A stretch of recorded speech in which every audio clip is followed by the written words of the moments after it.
Nesta edição da nossa Resenha da Bola, segunda-feira, dia 24 de novembro de 2025, iremos analisar com Antônio Manuel Góes, direto do Rio de Janeiro, um vai e vem na reta final do Campeonato Brasileiro entre Flamengo e Palmeiras, com o rubro-negro carioca abrindo neste momento 4 pontos de vantagem para a equipe paulista, faltando 3 rodadas para o final do campeonato. Já Fernando César, direto de Curitiba, no Paraná, e a conquista do Coxa, o Curitiba, na segunda divisão do futebol brasileiro, o Atlético Paranaense, também aqui paranaense, classificando, tendo acesso também agora confirmado para a Série A, assim como o retorno também da Chapecoense e do Remo, que há 31 anos não disputava a série principal do Brasileirão. Informações também aqui dos jogos do final de semana da quarta eliminatória da Taça de Portugal. Tudo isso não sai daí, é já após a nossa vinheta. E a gente inicia mais uma edição da nossa Resenha da Bola. Teremos muitas informações neste programa, Campeonato Brasileiro, notícias também aqui da Taça de Portugal, vários jogos e com a presença, é claro, das principais equipes da primeira divisão do futebol português, mas também os times das ligas subsequentes aqui de Portugal. Este programa que tem o oferecimento da Agóis Esportes.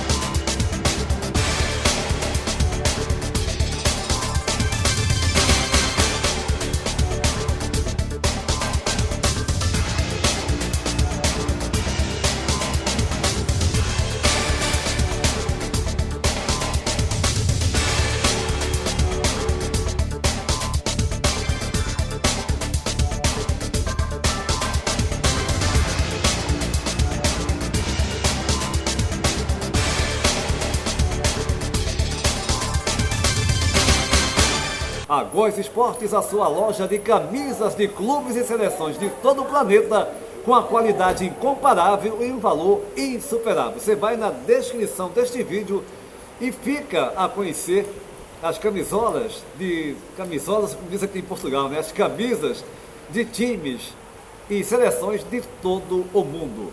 A Góes Esportes. Mas, para iniciar este programa, eu vou dar um pulo até o Rio de Janeiro, aqui de Gandra, chovendo, final de semana chovendo, hoje, segunda-feira também, logo no início da manhã, chuva presente, temperatura fria. Nesse momento estamos com 9 graus.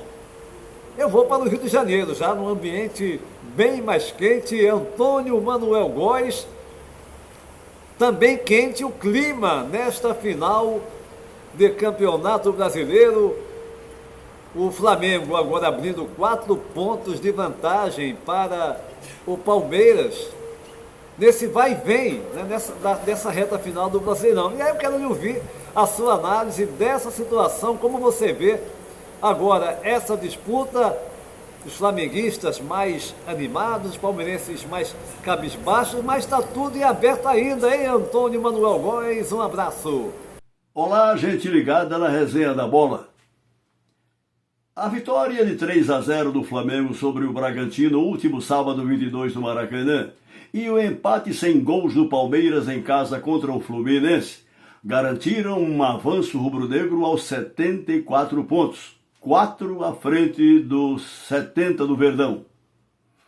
Ambos os aspirantes ao título do Brasileirão Série A a jogarem seus domínios com desfalques de lesionados e suspensos por cartões, cujos treinadores tiveram que se adaptar às disponibilidades dos respectivos elencos. O Flamengo se configurou com sólida retaguarda, aliás, a menos vazada na competição.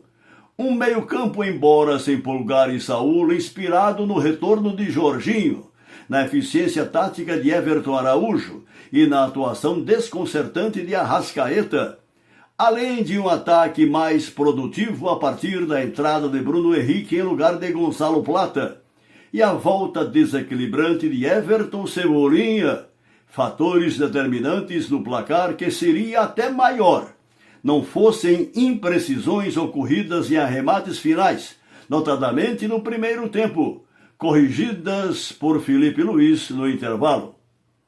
Já o Palmeiras teve seu meio-campo claudicante, neutralizado pelo Fluminense, que, mais propositivo no ataque, forçou decisivas intervenções do goleiro Carlos Miguel, por sinal salvo pelo poste esquerdo de sua meta em chute do tricolor Canóbio, lance que poderia ter decretado outro revés alviverde em mais uma jornada sem brilho dos comandados de Abel Ferreira.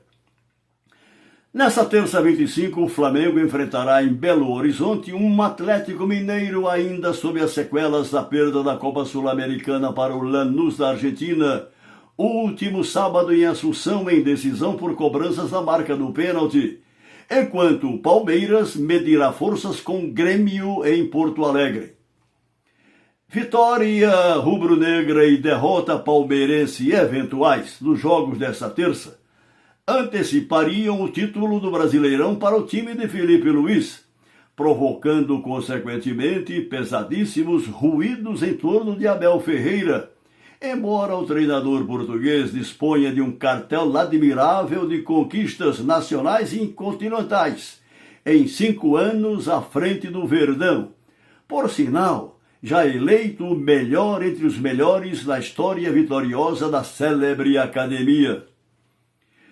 Euforias flamenguistas à parte, dissociadas da recomendada racionalidade, imposta por dever de ofício a este comentarista, propõe uma previsão mais modesta, pés rigorosamente no chão, com um acréscimo de 5 pontos dos 9 em disputa nos 3 jogos restantes do Flamengo, que fecharia o Brasileirão com 79 em primeiro lugar e Palmeiras 75 em segundo, a mesmíssima atual distância de 4 pontos entre os mais fortes competidores da temporada nacional dos pontos corridos. Seria possível uma reversão no presente quadro classificatório do Brasileirão, à luz do que presenciamos até a última rodada? Como não podemos antever as reações humanas, cabe aqui pertinente lembrança sobre a lógica do imponderável, com inesperada perda de controle que, não raras vezes, desmontam expectativas mais otimistas tidas como favas contadas. Essa tese também pode ser aplicada à momentânea realidade de Flamengo e Palmeiras no Brasileirão, apesar do desenfreado clima de já ganhou de um lado e quase velório do outro. No futebol, como na vida em geral, independentemente de paixões, nada mesmo é impossível, Antônio Júnior. Nada é impossível, com toda certeza, Antônio Manuel. Porque a gente já viu esse roteiro antes, em vários campeonatos mundo afora, nas principais ligas aqui da Europa, no futebol brasileiro, argentino, enfim, no mundo todo. É claro que 4 pontos, faltando 3 rodadas para o término do campeonato, é uma vantagem considerável, mas tudo isso pode ir por água abaixo mediante o desempenho das equipes, da sequência do campeonato. E teremos 2 jogos cruciais nesta terça-feira, jogos antecipados mediante a presença de Flamengo e Palmeiras na final da Libertadores, no próximo sábado, dia 29, em Lima, no Peru. E é claro que na cabeça do Filipe Luís, do Abel, por mais que eles trabalhem sempre o jogo seguinte, o Filipe Luís sempre ressalta isso, eu penso no jogo seguinte, mas já está a pensar, obviamente, na final da Libertadores. E é natural que fica aquela questão, vai colocar o time misto, vai colocar o time, vai apostar em tudo, porque pode ser campeão o Flamengo brasileiro de forma antecipada, o Palmeiras ainda sonhando também, que pesa esse clima cabisbaixo. A gente só vai saber isso horas antes do início das duas partidas. O certo é que teremos fortes emoções nesses dois jogos, que pode dar sim o título antecipado ao Flamengo ou deixar o campeonato ainda em aberto, né? E aí vamos ver só depois, na sequência dos jogos. Mas agora eu vou dar um pulo até Curitiba, no Paraná, meu caro Fernando César. O Coxa, o Curitiba, campeão da Série B, o Atlético Paranaense também do Paraná voltando, a Chape também retornando e também o Remo, após 31 anos, aquela festa toda. Gostaria que você analisasse para mim essa Série B, muito disputada esse ano, hein, Fernando? Um abraço. Olá, Júnior, olá, amigos da resenha.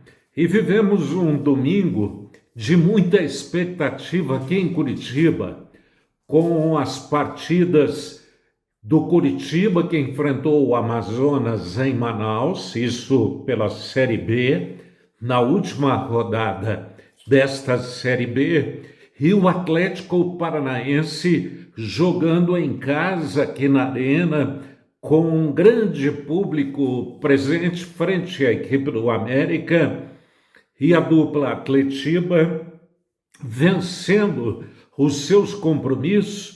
Se confirmou aquilo que se esperava, ou seja, o Curitiba conquistando o título desta Série B pela terceira vez, que é um título que na realidade ninguém quer, né? Porque na realidade o time que disputa a Série A, Júnior, não quer sofrer o gosto amargo de um rebaixamento, como a dupla Atletiba Paranaense viveu quando tiveram o rebaixamento da Série A para a Série B.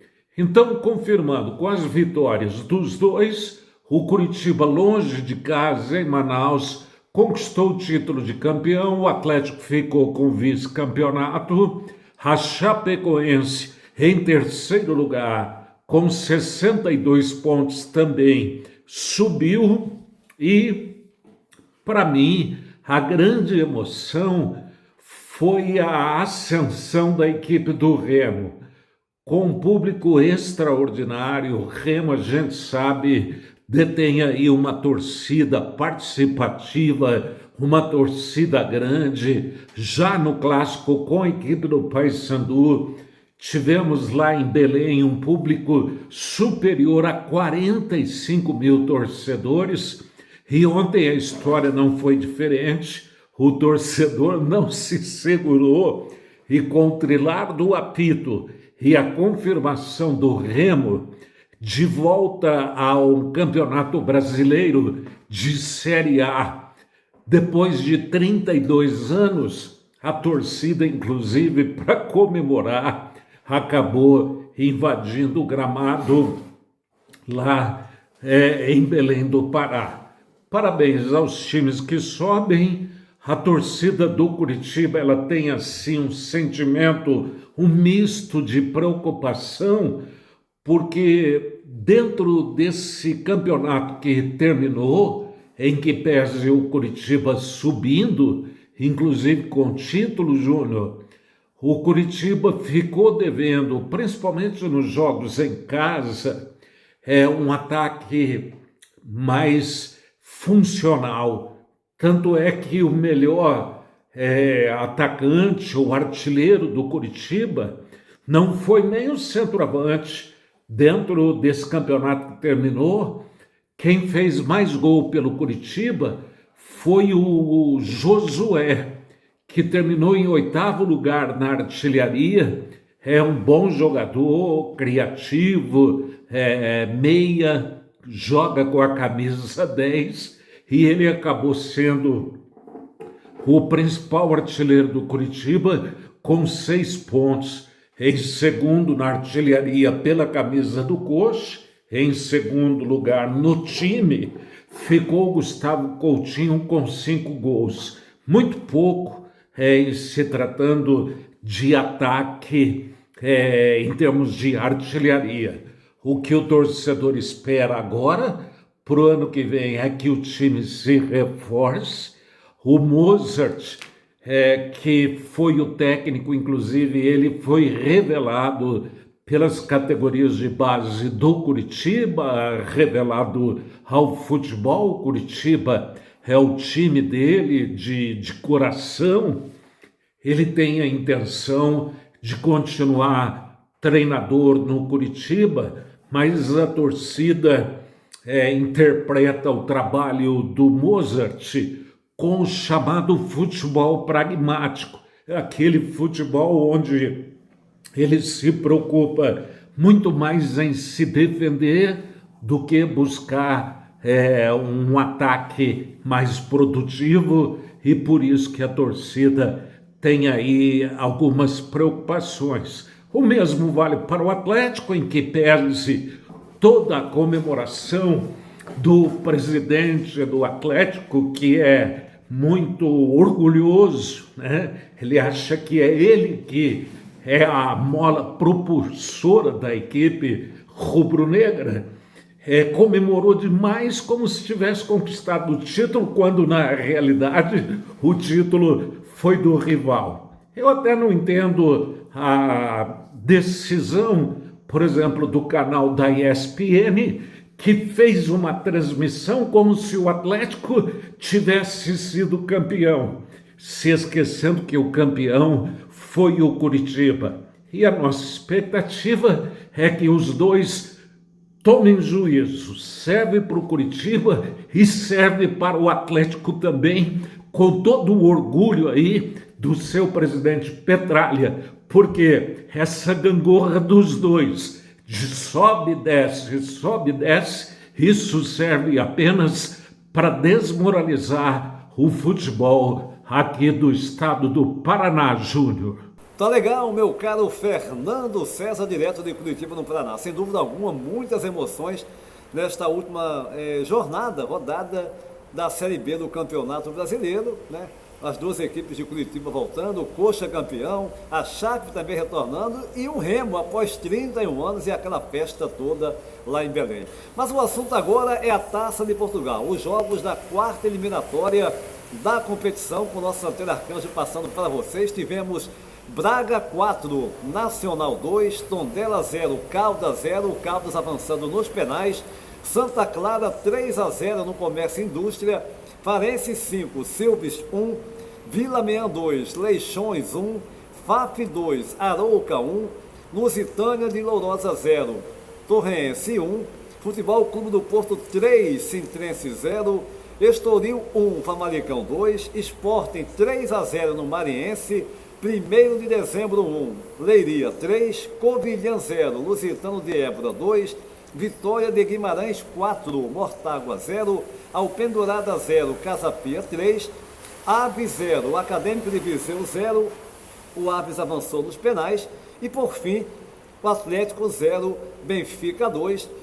Essa competição, assim como a Copa do Brasil, né, no Brasil tem equipes tanto da Primeira Liga, da Liga Principal, como das ligas subsequentes, segunda, terceira, quarta divisão.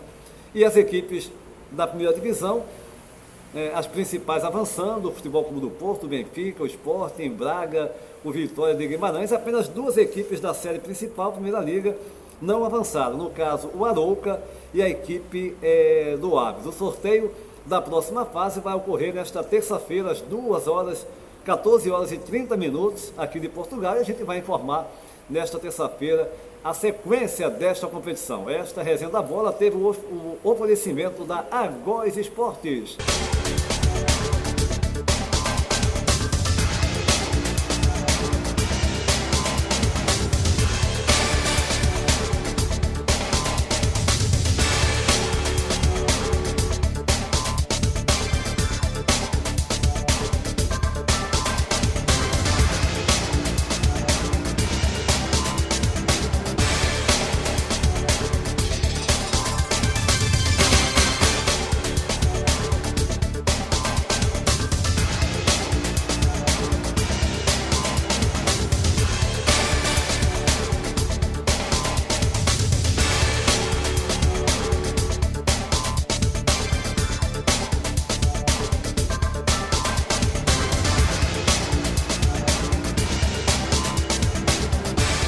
A Góis Esportes, a sua loja de camisas de clubes e seleções de todo o planeta, com a qualidade incomparável e um valor insuperável. Você vai na descrição deste vídeo e acessa todo o vasto material de camisas de clubes e seleções. Esta resenha da bola vai ficando por aqui, mas abraçando Carlos Martins. Carlos Martins, que é torcedor, é adepto do Benfica, ligado também aqui na resenha da bola, aqui no canal TV do Esporte. A todos um abraço e até a próxima.